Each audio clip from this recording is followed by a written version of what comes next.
I'm Anika Molesworth. I'm a young farmer out here in Broken Hill, far western New South Wales. I am studying my PhD in agroecology. So my parents purchased our outback sheep station in the year 2000. I was 12 years old and this property had canoes on the dam, horses, motorbikes. It was this incredible playground waiting to be explored. The year 2000 was the start of the decade-long millennium drought.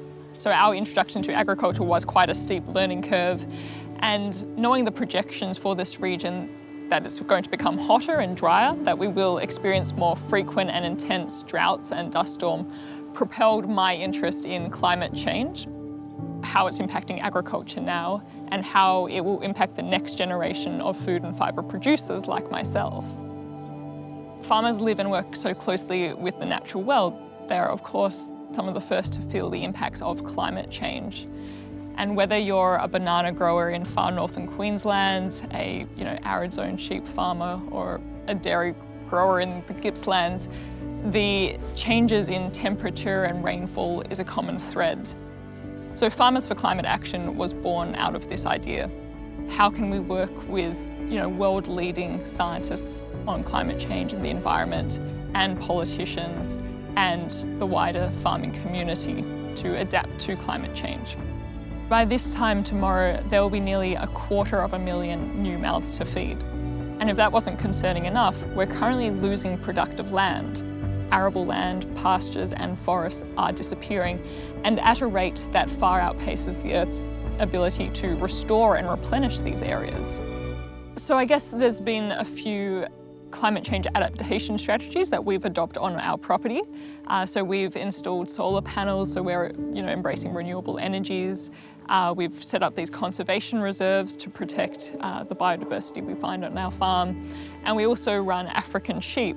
But even in the summer times now, it's becoming so hot and dry that we destock drastically to keep really conservative sheep numbers. And my concern is, with the temperatures increasing like we know they will, with less rainfall, what's next? So when we experience a drought, out here and back of beyond, that impacts our environment and livelihoods, but that also increases food prices and reduces food quality. So the drought actually impacts everyone. Farmers make up less than 1% of the population, but we grow 90% of the food that's consumed here. And we are able to do that in the driest inhabited continent on Earth because we are forward thinkers, we embrace new technology. We're using drones to gather aerial imagery of crop health, helping us to water better, control weeds more accurately. We have on our property a research station being conducted by the University of Western Sydney, which is looking at different climate change scenarios, how that impacts vegetation and soil biology. And I would love to see more projects like this, greater investment into research and the adaptation strategies for the people living in these regions. I'm incredibly lucky to call this beautiful part of Australia home. But climate change threatens so much the environment, the people, the places that we cherish as farmers. So I'm working with farmers right around Australia and the world who are striving to look after their environments, their livelihoods, their communities long into the future.